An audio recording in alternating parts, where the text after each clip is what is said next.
देखिए, निर्णय, जैसे मैंने अपनी प्रेस कॉन्फ्रेंस में कहा, निर्णय पिछले 2 सालों से जो मैंने काम किया है उसमें मैं जहाँ जहाँ गई, लखीमपुर में भी जैसे मैंने कहा, जिन पुलिसकर्मियों ने मुझे पकड़ा, मेरे से लड़ी, उनका भी कितना संघर्ष है। 4 बजे सुबह किसी सड़क पे अंधेरे में खड़ी हैं किसी पॉलिटिशियन को रोकने के लिए। मतलब परिवार कहीं है, वो कहीं है, उनकी एक अफसर थी, उनकी मदर भी नोएडा में है, वो सीतापुर में पोस्टेड हैं। इस तरह के संघर्ष मैंने बिल्कुल ऑल वॉक्स ऑफ लाइफ में मैंने देखे हैं महिलाओं के, यहाँ पे जब से मैं काम कर रही हूँ।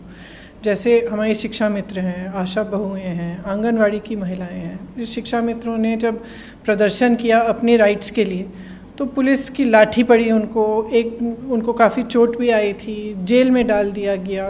तो मतलब इस तरह के जो संघर्ष हैं जो हर रोज़ हर महिला उसका सामना कर रही है, चाहे घर में हो, चाहे बाहर हो, चाहे काम पे हो, कुछ भी हो, इसको देखते हुए मुझे लगा कि अगर महिलाएं राजनीति में आएँ, सत्ता उनके हाथों में आए, तो सबसे पहले तो हम महिलाओं में करुणा का जो भाव होता है, सेवा का भाव होता है, और जो एक दृढ़ता और शक्ति होती है उसका, सॉरी टू से, लेकिन आप पुरुषों में नहीं है। तो मुझे लगता है कि राजनीति में आने से एक ये जो शक्ति है उससे हम बदलाव ला सकते हैं। हम कहते हैं समाज को बदलना है, महिलाओं पर इतना अत्याचार होता है, कैसे बदलेंगे?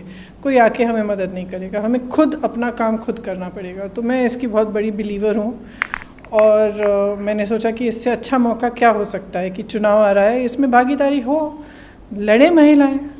कैसे आप अट्रैक्ट करेंगे कांग्रेस की तरफ वोटर्स को, या आप चाहेंगे कि ज़्यादा से ज़्यादा आए, उसके लिए कोई खास प्लान? मैं चाहूँगी कि किसी भी वॉक ऑफ लाइफ में कोई भी महिला हो जो चाहे, अपना भविष्य बनाना चाहती है, समाज को बदलना चाहती है, राजनीति को बदलना चाहती है, कोई एक नई ऊर्जा लानी चाहती है, उसकी कोई नई सोच है, ऑलरेडी वो काम कर रही है, समाज सेवा कर रही है, या हो सकता है कि अध्यापक हो या कुछ भी हो, उसमें ये सिर्फ इतना होना चाहिए कि काम करने का मन होना चाहिए, लड़ने की इच्छा होनी चाहिए, और लोग थोड़ा जाने पहचाने अपने क्षेत्र में तो आए, लड़े।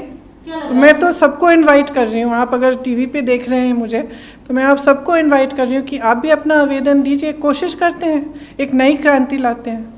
आपको क्या लग रहा है कि यूपी में बहुत सारे इश्यूज हैं, ये एक इशू जो है क्या महिलाओं के लिए आपको वाकई लगता है कि उत्तर प्रदेश में जो हालात हैं उसमें एक ज़रूरी है कि इस तरीके से महिलाओं को, खासकर जब राजनीति में आएंगे तो ज़्यादा एम्पावर्ड होंगी? क्या लगता है आपको, ये वजह? आपको क्या लगता है? आप महिला हैं, आप कह रही थी कि काफ़ी समय से आपने यूपी की पॉलिटिक्स देखी है, तो आपको क्या लगता है?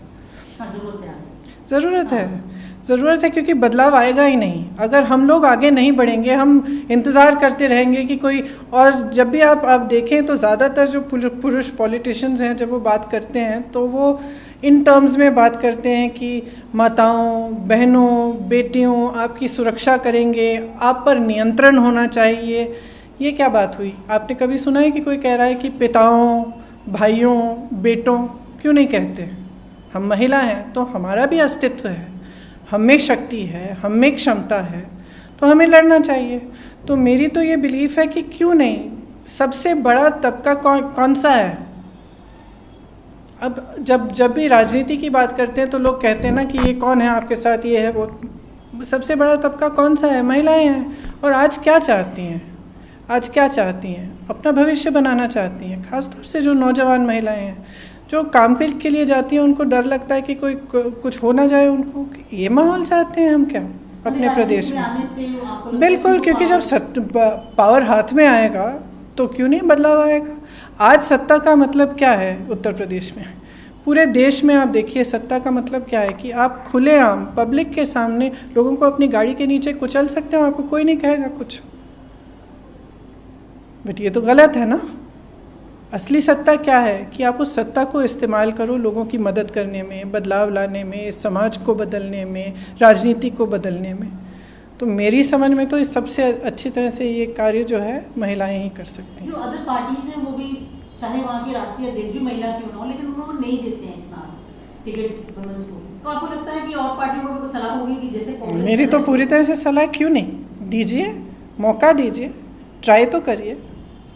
शुरुआत तो कहीं से तो शुरुआत होनी चाहिए। कि हम पर बातें ही हैं ना, बातें ही हैं। आज देखिए पंचायती राज के द्वारा जो पहले 33% का था 50 हो गया, उसका गर्व है हम सबको। लेकिन जब जैसे ही आप विधानसभा के चुनाव या लोकसभा चुनाव तक आए तो एकदम वो परसेंटेज फॉल कर रही है। मतलब 1952 से लेकर अब तक मात्र 10% का फ़र्क आया है। 5% 1952 में थी और अब 14.26% के तकरीबन है।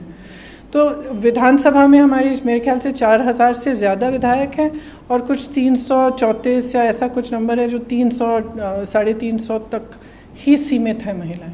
तो ये नहीं होना चाहिए ना। अगर भागीदारी है तो पूरी तरह से होनी चाहिए। आफ्टर ऑल आधी आबादी तो हैं हम। तो आप जब आधी आबादी की बात करें तो 40% पे क्यों हम 50% की बात करें? अब वो निगोशिएट करना पड़ता है ना, पुरुष बहुत हैं कांग्रेस में। तो मैंने कहा यहाँ से शुरू करेंगे और 24 में होपफुली 50 करेंगे।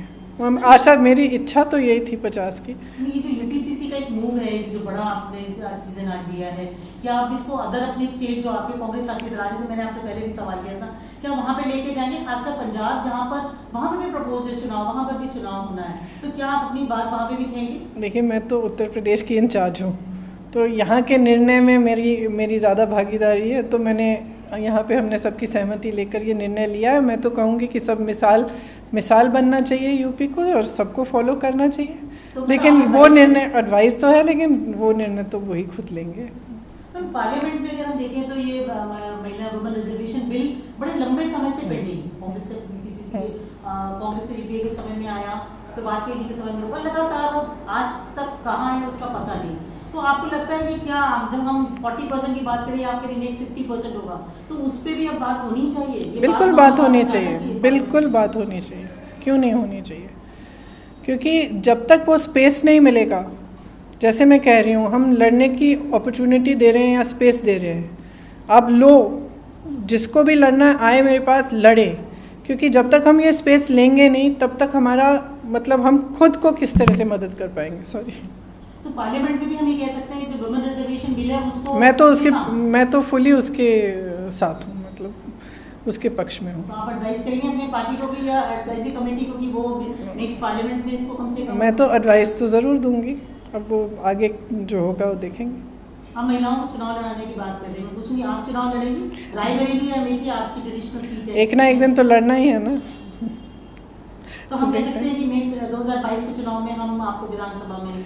अब वो निर्णय मैंने अभी तक लिया नहीं है, आगे जैसी चीज़ें डेवलप होती हैं वो देख के मैं रायबरेली अमेठी में से कुछ एक सीट हो सकती है, हम गेस कर सकते हैं? आप कोशिश कर रहे हैं कि मेरे से जवाब निकालने के, लेकिन इस सवाल का अभी जवाब नहीं है, बाद में देखा जाएगा। जी, थैंक यू।